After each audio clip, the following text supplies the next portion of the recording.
Before we get into episode 69, a word from our friends at Monmouth Park. With full fields and big payouts, Monmouth Park has returned as a place to profit. Monmouth's Friday night twilight cards are the perfect place to build that weekend bankroll. Live action from Monmouth Park starts at 5 o'clock Eastern every Friday. Weekend action at Monmouth Park begins at 12:15 Eastern every Saturday and Sunday, kicking off the 50-cent Win Early Pick 5. Start your weekend days with a bang by playing the 15% takeout Win Early Pick 5 every Saturday and Sunday. It's one of the nation's first Pick 5s every weekend. It's big fields, competitive racing, and big paydays, all at beautiful Monmouth Park Racetrack. Now, on to episode 69 of the show.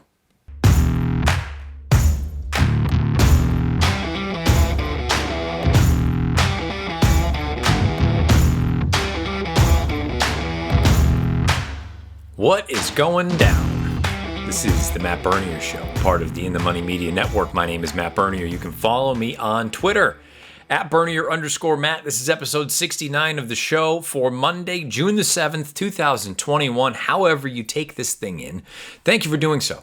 Many ways to find the podcast if you're somebody who just listens to the audio.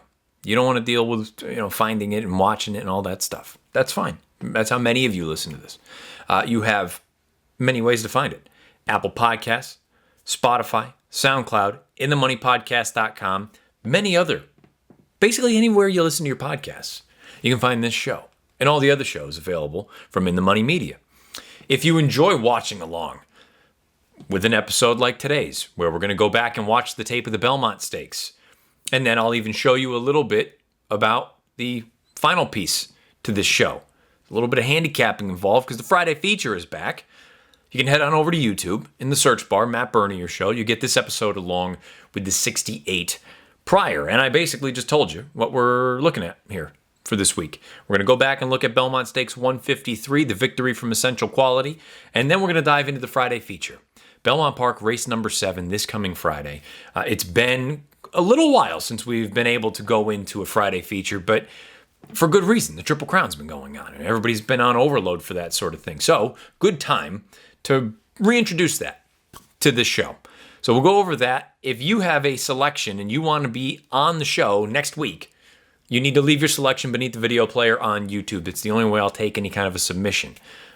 You can feel free to tweet at me and send all sorts of other stuff, questions, comments, concerns, whatever it may be, over at Bernier_Matt. But as far as the Friday feature is concerned, it's got to be beneath the video player on YouTube. Even for those of you who listen on your phone or on your computer somewhere else, if you want to be part of it, you gotta go over to the YouTube channel. But that's neither here nor there. And by the way, speaking of the YouTube channel, on all fronts, please rate, review, and subscribe. It means a great deal to not just myself, but everybody in the Money Media.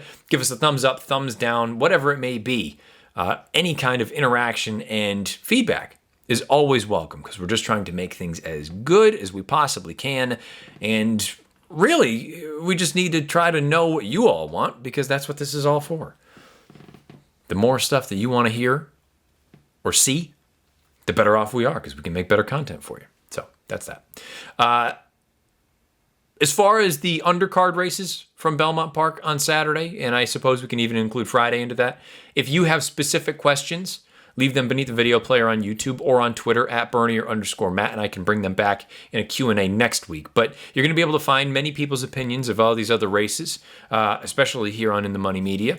But if you have specific questions about a horse or a race, whatever it may be for me, let me know, and next week I'll dive into them. But for this week, I figured let's just keep it down to the nitty-gritty. We'll go over the Belmont Stakes, and then we'll dive back into some handicapping to get some folks back into this show, on the show anyway.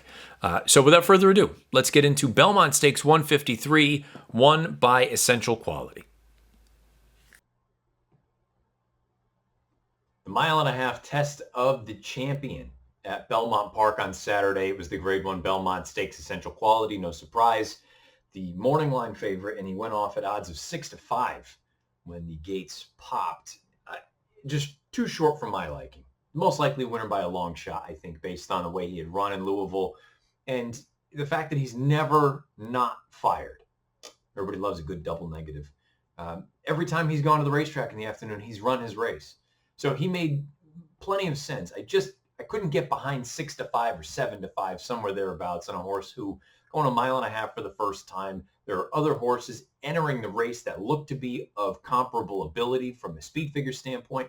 I just didn't think he was head and shoulders above everyone else. And in fact, he wasn't, based on the way the race played out. This video is from NBC Sports YouTube channel. You can find this in its entirety over there. It is the Belmont Stakes. They break from the gate. Hot Rod Charlie is going to be hustled from post position number 4 beneath Flavien Prat. He goes right to the front. Francisco de Ina, who we thought could be forwardly placed, he's up there as well, along with Rock Your World, who, for whatever reason, just a little sluggish out of the gate. Now, the opening quarter in this race is 22 and a piece. For a mile and a half, otherworldly fractions. I don't know how else to put it. And I recognize the idea that at a mile and a half, now you're going to be able to kind of back it down a little bit at this point for the next couple quarter miles. But for these horses to be going this fast at this kind of distance, boy, that was a lot to ask of any of the forwardly placed runners. And in fact, there was only one who stuck around, and we'll get into that when we get into the run. You can see now about mid-pack, Essential Quality has angled out from the 2-path or the 2 posts, and he's out into the clear. At this point, especially with the way the main track had played for the majority of the day at Belmont Park, he is probably in the ideal scenario, the ideal position, given that it feels like this thing is going to fall apart right in front of him, and you're out on the better part of the racetrack. Meanwhile, Hot Rod Charlie is down on the inside, setting this wicked pace. And we'll get into the track in time, but 3/4 up and 12 flat. Everyone right now, for the most part, has to be relatively pleased with their positions, maybe outside of the top 3 runners who it just felt like, boy, they did a lot of running early on. I'm going to pause it momentarily. Remember what I had mentioned last week, that with about a half mile or thereabouts to go, you need to be within 2 lengths if you really want to have a chance at winning. And I say that because Hot Rod Charlie is here, Rock Your World is here, Francisco de Ina is here, and here's Essential Quality. Effectively 2 lengths off of it. Everyone else, you have Rombauer inside, you have Known Agenda, and you've got the 2 other pletchers back here, Bourbonic and Overtook, who at this point, even with the wicked pace, these guys probably have too much to do, and it's debatable about these 2 horses, 2 of the more fancy in the wagering, Rombauer and Known Agenda. But Essential Quality has taken up that position that I said was so critical. You need to be within a couple lengths of the lead with roughly a half mile to go. And sure enough, Louis Saez is starting to push along, and Essential Quality is making his run. From the back of the pack, Rombauer is about to make a big move down on the inside. Known Agenda is trying to follow Essential Quality. He just doesn't have the ability right now to run with a horse like this. Meanwhile, Hot Rod Charlie, for whatever reason, he's like, nah, man, we're going.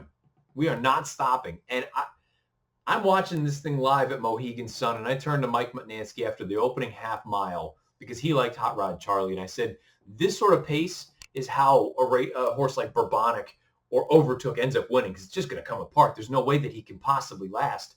Not only did he last, but he made Essential Quality earn this thing. And you take a look, these 2 were basically in a race of their own. Rombauer and Known Agenda, they both run solid races, but they're in another zip code compared to the top 2, and eventually Essential Quality prevails by a little more than a length over the pace setter Hot Rod Charlie. Rombauer finishes 3rd, Known Agenda 4th. The final time for the mile and a half, 2:27 flat. Essential Quality and Hot Rod Charlie earn enormous buyer speed figures for this time of the year. Essential Quality with a 109 buyer speed figure. Hot Rod Charlie with a 108. Again, you've got a country mile back to Rombauer and Known Agenda, who run, I would say, respectable speed figures. 95 and 94 for this level at this stage, at this distance. But they just were no match for either of the top 2 horses in this race. And Essential Quality, for the most part, I think people coming into the Triple Crown viewed him as the best of the crop. Following a good and, let's say, slightly troubled performance in the Kentucky Derby and a victory here in the Belmont Stakes, I think he deserves to be considered the best 3-year-old of the crop right now, who has races under his belt. You know, I'm not including Life is Good because we'll wait and see what happens with Life is Good wherever he does show up again. But Essential Quality deserves to be viewed as the horse to beat, I think, in this division. And in a weird way, I think the best thing from and his trainer, Doug O'Neill, and the ownership group, they certainly won't agree with this. But to me, I can only speak for myself, but based on many of the reactions and responses I saw post-race, Hot Rod Charlie, I think he earned more respect in defeat than he would have had he actually won the race.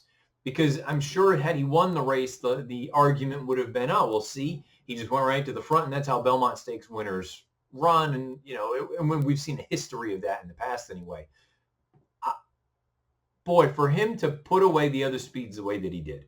Rock Your World and Francisco de Ina finished 6th and 8th, beating a million.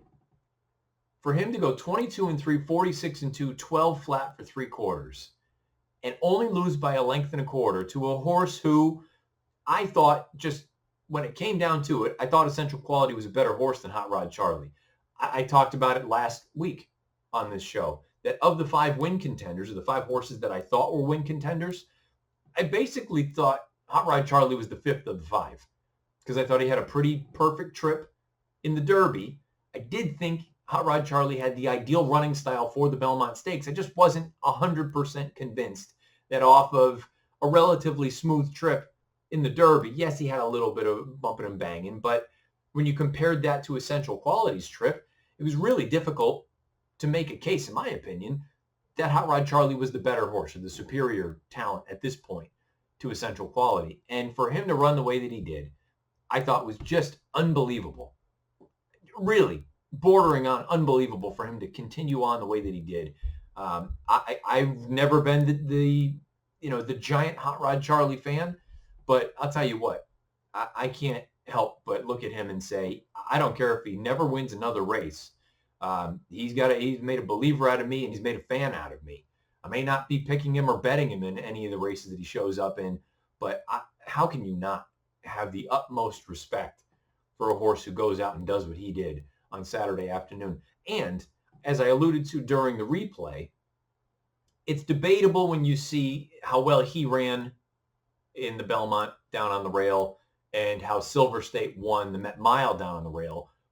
But again, on these big days when you have so much time between races, especially the way that it was carded on Saturday, where it was basically every other turf dirt, throughout the day, inside at Belmont Park on the main track was not where you wanted to be.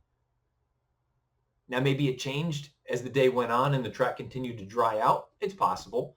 But I still kind of want to upgrade both of those performances, Hot Rod Charlie and Silver State, simply because they were down on the inside for the majority of their run. And for both of those horses, and I won't talk about the Met, but, I thought this was an exceptional performance from Hot Rod Charlie. And I don't want to take anything away from Essential Quality, because he went and beat him.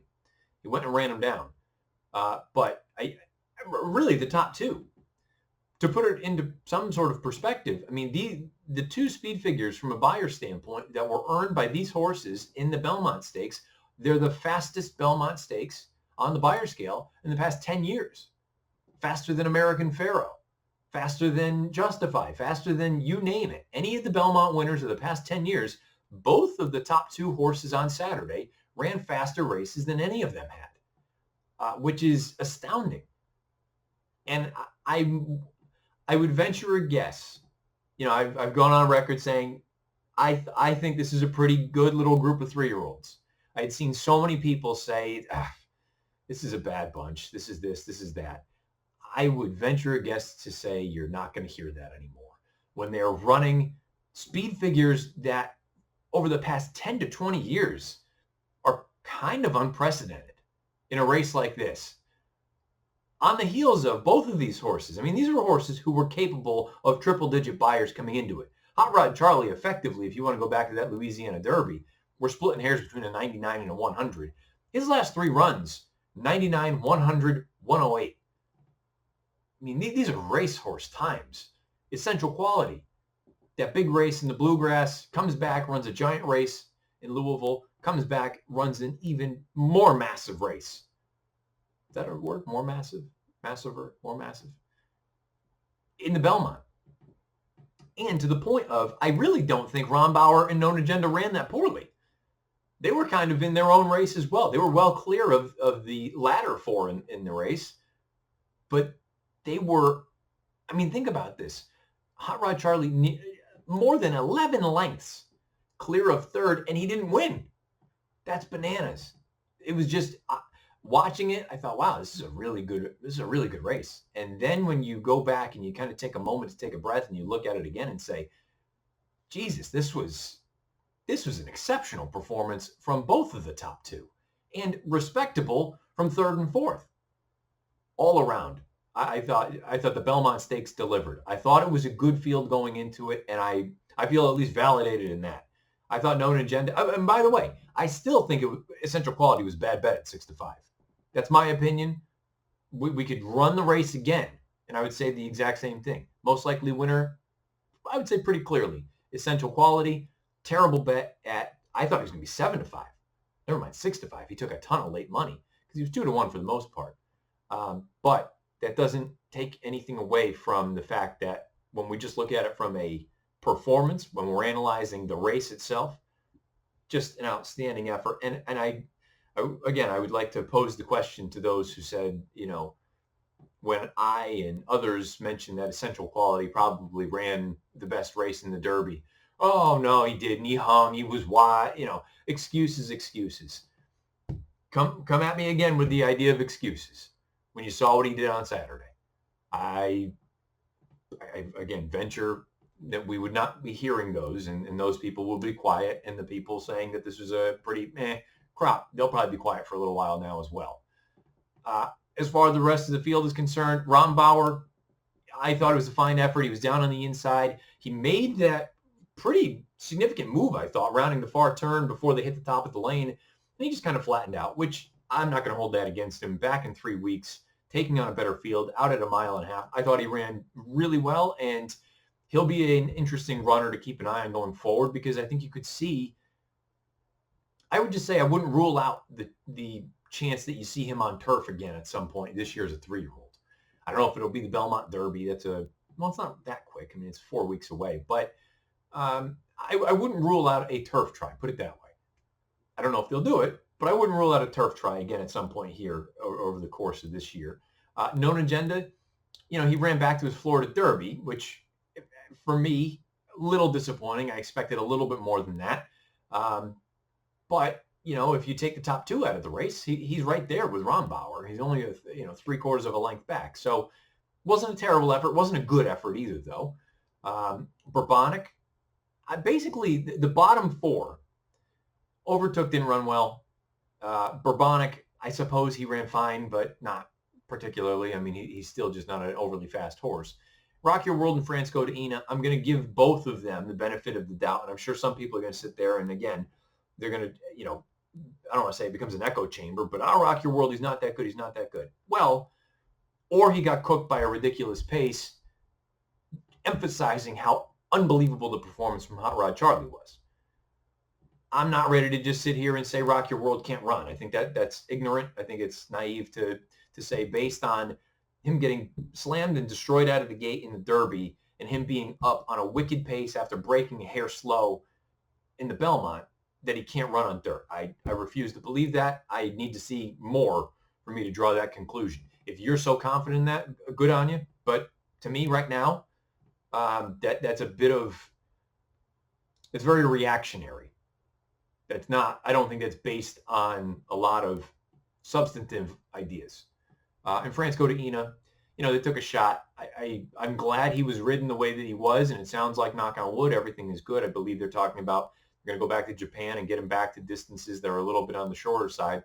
But I commend them for coming over here and taking a shot. Oh, look at this. We gotta get her out of there. On that note, I'll wrap up the Belmont talk.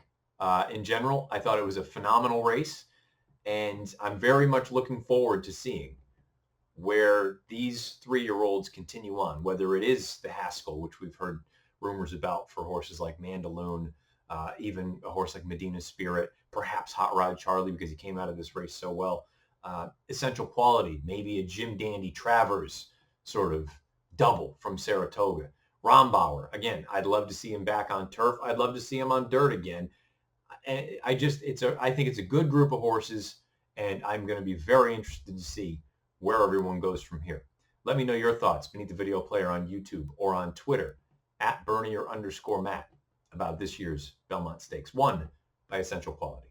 Apologies again about the sound situation. The software updates and all that other kind of stuff, when your computer's acting like a weirdo and you got to kind of go through and try to get everything back on track. Well, that's what I've been in the midst of. And for whatever reason, the good microphone did not connect to the recording software and just all sorts of stupid stuff. So apologies about that. I don't think it sounds terrible. So it is what it is. Now, let's move on to the Friday feature. It's been a minute since we've done one of these, and I felt like this is a good opportunity to get back involved. And as I said at the top, if you want to know my thoughts about any of the other races from the Belmont Stakes undercard, leave the sort of question beneath the video player on YouTube, and maybe that'll be a segment next week. A segment that will certainly be involved next week is the Friday feature. So this is what we're going to do. We're going to talk about Belmont Park, race number 7 on Friday. It is a 6.5 furlong allowance race on the main track. There is a chance of some rain, so I didn't want to go with grass. I know it's only a field of 7, but I think it's a good, pretty competitive field, and I think this at least allows options or opportunities for different folks to get in there and hopefully somebody to pick a winner. So I'm just going to give you a very, very brief explanation of the way that I looked at the race. But what you need to do, you need to leave your selection beneath the video player on YouTube. If you are correct, I will contact you and we will set up a time to record next Monday for the Friday feature. So here we are, Belmont Race 7. As you can see, I'm just taking a quick look at Timeform US with their preview page. Not a lot of speed in here. The two Ray Handle horses are the ones that look like they want to go forward. I think a lot of people are going to look at a horse like Finding Fame on the outside as an intriguing runner. I personally was most interested in the 2-horse, Slam Dunk, the other Shug McGahee runner in here. Javier Castellano picks up the mount. I suppose you can look at it and say maybe not ideal that Jose jumps off this one to ride the outside filly, but I think Slam Dunk came out of a race that I liked more than the other Shug. And the race specifically being this non-winners of 2 other than, which featured Miss Brazil. Now, Miss Brazil's a very talented racehorse for Tony Dutrow. She came back and earned a 90 buyer in a stakes race over the weekend. Slam Dunk got a little goofy when she was hit left-handed with the stick. She quick swapped to her left lead and then back to her right lead in deep stretch. But she was clear of third in there. I think that field that she ran against is better than the one that the other McGahee runner down here on the outside, that being Finding Fame, ran against in the most recent run. And from a pace standpoint, while I don't want to say the handle horses are burners by any stretch of the imagination, either dealing justice or timely tradition, they're going to be forward, and I think Slam Dunk just being toward the inside is going to have the advantage of maybe tucking into the pocket and having an opportunity to just draft in behind, and hopefully you find a seam as you hit the top of the lane. So, and, I mean, you combine all of this with the idea that I think she's going to be a better price. Might be the 4th choice in this race. Slam Dunk would be the horse I would be most interested in this spot. Let me know who you like for this race. Race number 7 at Belmont Park on Saturday. It's a allowance race for fillies and mares. If you are correct, I will contact you and we will set something up for next week. But it's about time. Triple Crown season is over. We'll be focusing on the summer racing in the days and weeks to come. But for now, let's get back into it. Let's have some fun. Let's get some more people in here, get some more opinions out there, and hopefully we can all learn a thing or two. So the Friday feature is back. Belmont Park, race number 7 this coming Friday. You need to leave your selection beneath the video player on YouTube. And this is how we are going to wrap up episode 69 of the program. Whether you have comments or questions about this race, the Belmont Stakes, any of the races on the Belmont Stakes undercard, or heck, even on Friday, leave those beneath the video player on YouTube. Perhaps we'll bring in some sort of a Q&A for next week for a segment. And thank you all for listening, however you listen to this thing. Many ways to find the podcast. If you're audio only, you have Apple Podcasts, you have Spotify, SoundCloud, InTheMoneyPodcast.com, just to name a few. If you're someone who watches along over on YouTube, all you need to do, search bar Matt Bernier Show. You'll get this episode along with the 68 prior. Until next Monday, best of luck. However you play, whatever you play, and wherever you play. This has been episode 69 of the Matt Bernier Show. One last thing. This is an important day, kicking things off. Our friend Christina Blacker sent me something over, and I said, you know what? I'm more than happy to get the word out and sort of spread it out so folks can get involved. TIEA, the Thoroughbred Industry Employee Awards. I'm going to give you a little bit of a rundown here and give you a couple of contacts that maybe you want to reach out to in case you are looking to get involved in this whole thing. And you'll hear, I'll bring this up again periodically over the next few weeks. The Thoroughbred Industry Employee Awards recognize and reward the outstanding talent, diligence, and commitment of the farm and racing stable staff who are at the heart of our sport. TIEA began in 2016, following in the footsteps of a similar global Thoroughbred Industry Award initiative set in England and Ireland, also sponsored by Godolphin. There are now industry award programs in 5 countries connected by their shared mission to recognize and reward those who have dedicated their lives to the thoroughbred industry. In the U.S., TIEA is conducted in partnership with the Jockey Club, the Horsemen's Benevolent and Protective Association, the Thoroughbred Owners and Breeders Association, and the Breeders' Cup, and with the sponsorship of Godolphin. TIEA has awarded over $600,000 in prize money to 52 finalists and 31 winners since 2016. Now, here are some important dates. Monday, June the 7th, meaning today, if you're listening to this, or somewhere thereabouts, nominations open at tiea.org. On Monday, August 2nd, so you effectively have 2 months, nominations will close at tiea.org. If you're looking for some contacts outside of going over to the website, which has much more information, general inquiries, info@tiea.org, or completed nominations, send those to awards@toba.org. Completed nominations, awards@toba.org. But again, head on over to the website, tiea.org, for more information. You will hear this again periodically over the next few months.